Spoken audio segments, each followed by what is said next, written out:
आप सबने हॉलीवुड की वो फ़िल्में ज़रूर देखी होंगी जिसमें टाइम मशीन को दिखाया जाता है। एक बुज़ुर्ग आदमी उसमें जाता है और वो जवान होके बाहर निकल आता है। ऐसा ही कुछ मामला कानपुर में भी देखने को मिला, जहाँ पर एक दंपत्ति जिसमें 2 लोग हैं, उन पे आरोप है कि उन्होंने बुज़ुर्गों को जवान बनाने का ज़िम्मा उठाया और उसके पीछे करोड़ों रुपए का फ्रॉड कर लिया।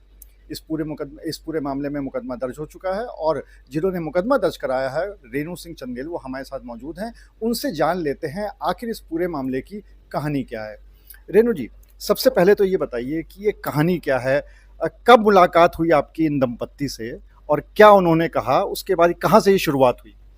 हाँ, बात है 2022 2022 में हमारी मुलाकात इनसे हुई और इन्होंने ऐसा कुछ बताया कि हम लोग एक इज़राइल बेस्ड कंपनी से हम लोग ये मशीन मंगा रहे हैं जिसमें कि 60 ईयर्स के जो पर्सन्स हैं, बुज़ुर्ग लोग हैं, उनको हम मशीन में अगर वो थेरेपी लेते हैं तो वो एकदम यंग हो जाते हैं। लाइक बंदा यंग नहीं होता है बट उसके जो सेल्स है उस पे ये वर्क करती है। तो ऐसा कह के उन्होंने कई सारे उसमें टेलोमियर्स होते हैं, वो कैसे मतलब काम करती है उनका उन्होंने पूरा हम लोगों को थ्योरी समझाया। तो अब इतनी बड़ी मशीन है, फिर उसके बाद कोई एकदम से ऐसा सोचता है तो अचानक लगता है कि हाँ ऐसा कैसे हो सकता है। चूँकि लोगों ने इस पे इसलिए जल्दी विश्वास कर लिया कि ऑलरेडी हमारे कानपुर शहर में एक जगह मशीनें लगी हुई हैं। अब उनका नाम तो मैं नहीं लेना चाहूँगी, लेकिन हाँ, कानपुर शहर में मशीन है और उसमें लोग अच्छा रिस्पॉन्स कर रहे हैं, तो लोगों को ट्रस्ट करना स्वाभाविक था कि हाँ, ठीक है, अगर हो रहा है ऐसा तो हमारे कानपुर शहर में हो रहा है, तो हम लोग भी इसको करते हैं। तो फिर मैंने भी लोगों से बात की, मैंने थोड़ा इस पे आर&डी करी, मैंने लो और डॉक्टर से मैंने बात करी, तो उनका भी ओपिनियन अच्छा था कि नहीं, ये ऐसी चीज़ है कोई एक। तो ठीक है, फिर अगर अच्छी थी, फिर उन्होंने हम लोगों को बुला-बुला के उसमें मीडिया प्लान मतलब प्लान मार्केटिंग प्लान बताने शुरू कर दिए। कि अगर हम इसको ऐसे लेंगे तो इसका ये रिजल्ट रहेगा, अगर लोगों को रिजल्ट रहेगा तभी। चूँकि वर्ल्ड वाइड है ये चीज़, कोई ऐसा नहीं है कि यूपी में, ये इंडिया में, लेकिन चूँकि कानपुर में आना बड़ी बात थी तो सब लोग थोड़ा जल्दी अट्रैक्ट हुए। और उसके बाद उन्होंने इस पे ये बताया कि हम अगर इसको मार्केटिंग प्लान इन्होंने बताया, अभी 6000 से इन्होंने शुरू किया कि हम 6000 में आपको 10 ऑक्सीजन बार और 1 HBOT, that is called hyperbaric oxygen therapy जिसको हम बोलते हैं। जो प्रॉपर वर्क करना है वो यही था कि हाइपरबैरिक ऑक्सीजन थेरेपी है। इसमें प्रेशराइज चैम्बर में लोगों को हम भेजते हैं, बट वो सब हम डॉक्टर और नर्सेस, टेक्निकल स्टाफ जो हमारा रहता है उसके अंडर में देते हैं। बट यहाँ पे ऐसी कोई सुविधा किसी को दी नहीं गई है। तो बस यही सोचते हुए कि चलो कुछ अच्छी चीज़ शहर में आई है तो हम लोग इस पे काम करते हैं। तो ऐसे शुरुआत हुई। आपका कितना पैसा है इनके पास फँस गया है? किस तरीके से? और जैसा कि आपने बताया कि मशीन और जगहों पे भी देश दुनिया में लगी हुई हैं, तो आखिर इस मशीन में क्या ऐसा था जो पूरा फर्जीवाड़ा था?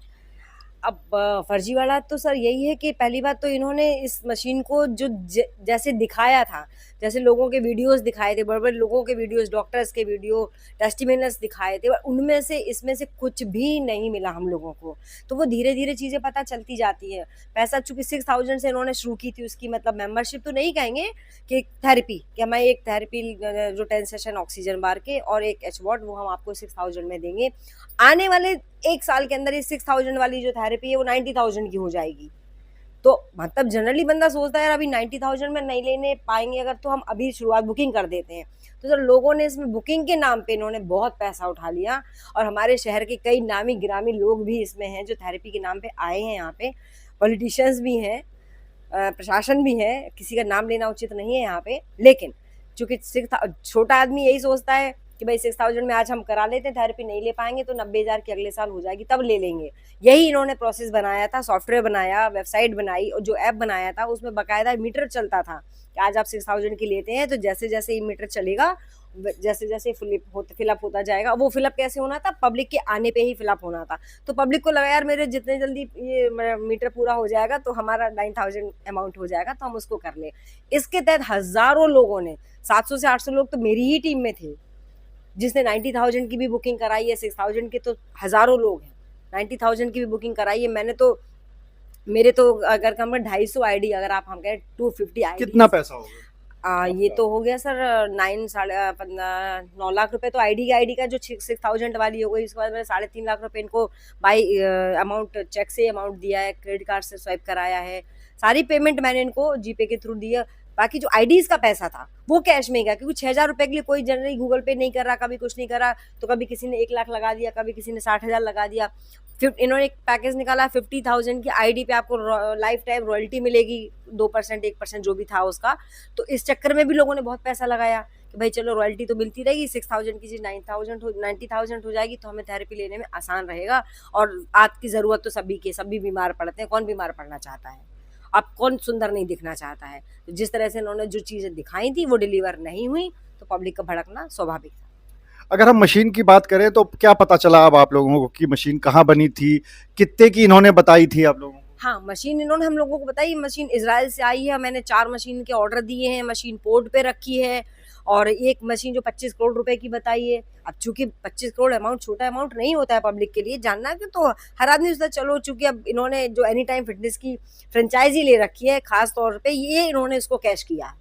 ये पब्लिक को दिखा के कि भाई मैं Anytime Fitness franchise own करता हूँ, तो हर बंदा इसमें भी झांसे में आया कि हाँ, बंदा ठीक-ठाक वर्थ रखता है। इन्होंने बताया इनके फादर चीफ जस्टिस रहे हैं, मैडम इनकी एडवोकेट हैं, जो भी रश्मि दुबे जी की बात हम लोग कर रहे हैं उसमें। तो मतलब ऐसे पब्लिक को झांसे में रखा, तो पब्लिक जनरली नहीं सोच पाती है। अब इनको पूछा कि मशीन आई है तो उसके बिल वगैरह भी होंगे, भाई इजराइल से मंगाई तो इम्पोर्ट एक्सपोर्ट ड्यूटी जो लगी होगी वो, इन्होंने किसी को कुछ दिखाया नहीं। जो पूछता था उसके ऊपर ये नाराज हो जाते थे उससे, और उसके बाद ये कुछ भी देते नहीं थे, ना बिल देना किसी को, वो मेरी जीएसटी लगी हुई है, जीएसटी क्यों मैं शो करूं, जिसको आना है वो ले, नहीं आना है। तो ऐसे इन्होंने मतलब फिर सबने पता किया मशीन असली तो नहीं है, मशीन तो नकली है। कैसे पता चले मशीन असली है कि नकली है? अगर आपके पास असली मशीन है तो आपको बिल शो करने चाहिए, क्यों नहीं शो करे आपने? फिर लोगों ने जब ये इन्होंने ऐसा सिस्टम बंद कर दिया, तो फिर लोगों ने उसकी जानकारी की, तो पता चला कि कानपुर शहर में मशीन बनी है, इसी कानपुर शहर में मशीन बनी है, वेल्डिंग कर करके इन्होंने चेयर लगवाई। मैं इसमें इसलिए पूरी तरह से तथ्य नहीं साबित कर पाऊंगी, क्योंकि मैंने सुना है, मेरा कोई ऐसा रिसोर्स नहीं है कि मैं पता कर सकूं कि किस जगह से बनी है या किसने बनाई है। लेकिन हाँ, मार्केट में यही सब चल रहा है कि अभी लोकली मशीन है, इसलिए वो वर्क उतना नहीं कर रही है जितना इन्होंने कमिट किया था। सुनने में आया है कि कोई हादसा भी हुआ था इस मशीन में। यस सर, आया था बिल्कुल, क्योंकि इस मशीन में, चूंकि जैसा कि मैंने पहले भी बोला है कि इस मशीन को डॉक्टर या ट्रेंड स्टाफ, टेक्निकल स्टाफ के अंडर में चलाना चाहिए था, ऐसा जो उन्होंने प्रॉमिस किया था। बट कोई भी डॉक्टर आज तक तो कभी सेंटर में आया नहीं। 1-2 नर्सेस टाइप की जो लड़कियां आई, वो मुझे लगता कि अब चूंकि मैं मेडिकल से नहीं हूँ तो मैं नहीं बता सकती वो फुली ट्रेंड थी कि नहीं थी। अब वो एक ऑक्सीजन पाइप फट गया उस दौरान, जब बंदे सेशन लेते थे, एक बार में 10 बंदे सेशन लेते थे। अब उसमें जो भी गैस निकली है उनको मतलब जो भी गैस थी वो पता नहीं, पूरा सबका फेस वाइट हो गया, तो पब्लिक डर गई। उस दिन के बाद से लोग उसमें मशीन में जाना नहीं चाह रहे थे, तो लोगों ने पैसे अपने वापस मांगने शुरू करे। तो उन्होंने कहा मैंने सर्विस के लिए पैसे लिए, मैं सर्विस दूंगा। सर्विस देंगे क्या आप? सर्विस आप जो देने के लिए पैसा की, पब्लिक डर रही है, आप स्टाफ रखिए, पब्लिक से बात करिए कि भाई एक हादसा नहीं था, ये जनरल हो जाता है, अगर ये चीज हो जाती है पब्लिक समझेगी तो फिर आएगी। इन्होंने उसका कोई प्रॉपर आंसर पब्लिक को दिया नहीं, तो पब्लिक भड़की और पैसा वापस ना मिलने के कारण बात यहाँ तक आ गई। चूंकि मैं इसलिए कर पाई, मुकदमा करना पड़ा मुझे, मेरी मजबूरी थी, पब्लिक मेरे घर आने लगी। मैं इनको फोन करने में, जो जिसका पैसा मैंने लगवाया वो मेरे घर आने लगी कि मैंने आपके कहने पे पैसा लगाया, मैं आपको जानता हूँ, मैंने आपके कहने पे पैसा। तो सर मेरी मजबूरी बन गई, क्योंकि मेरे ऊपर इतना प्रेशर होने लगा करोड़ों रुपए का, तो मैं नहीं झेल सकती थी। मैंने इनको बहुत फोन करा, मैं इनके बहुत ऑफिस के चक्कर लगाए कि सर सबका थोड़ा थोड़ा करके दे दो। इवन बात यहाँ तक भी आई, उन्होंने खुद कहा मिस्टर राजीव दुबे ने कि भाई जिसका पैसा है आप परेशान मत होइए, मैं उसको एनी टाइम फिटनेस की फ्रेंचाइजी जो है उसमें हम फिटनेस में कर देंगे कन्वर्ट। तो कई लोग इस पर भी तैयार हुए, लेकिन इनके ऑफिस में ना ही मिलने के कारण हम लोग वो भी नहीं कर पाए कि कैसे करेंगे। आपके इस ऑफिस में जाने से भाई बताएंगे तो सही कि ये हमारा पैसा है, ये हमारा आईडी नंबर है, इसका हमें इसमें कन्वर्ट करना है, तो ये मिलते ही नहीं किसी को। इन्होंने सबके फ़ोन बंद कर दिए, फ़ोन उठाने बंद कर दिए, इनके स्टाफ के बंदों ने फ़ोन उठाना बंद कर दिया, और पता नहीं मेरे सारे नंबर उन्होंने ब्लॉक कर दिए।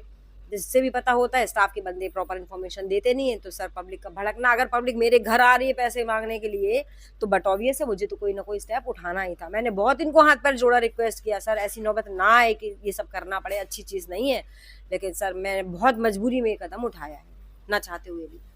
तो इस पूरे मामले में मुकदमा दर्ज हो चुका है और आरोपी पुलिस के मुताबिक फरार हैं। लगातार उनकी गिरफ्तारी के लिए दबिश दी जा रही है और साथ ही साथ हमने भी जो भी नंबर उनके मौजूद थे उस पर मिलाने की कोशिश की, ताकि उनकी तरफ का भी अगर कोई पक्ष है तो वो पता चल पाए, लेकिन सारे के सारे नंबर बंद आ रहे थे। सबसे बड़ी बात ये है कि जब भी आप इस तरह की या जीवन में किसी भी तरह की कहीं पे पैसा का इन्वेस्टमेंट करते हैं, तो एक बार ज़रूर ध्यान दीजिए, एक बार चेक कर लीजिए पहले से कि वो जेन्युइन है कि नहीं है, क्योंकि कई बार इस तरह के फ्रॉड हो जाते हैं और फिर बाद में नुकसान आप ही का होता है। अनुराग अग्रवाल, टीवी 9 कानपुर।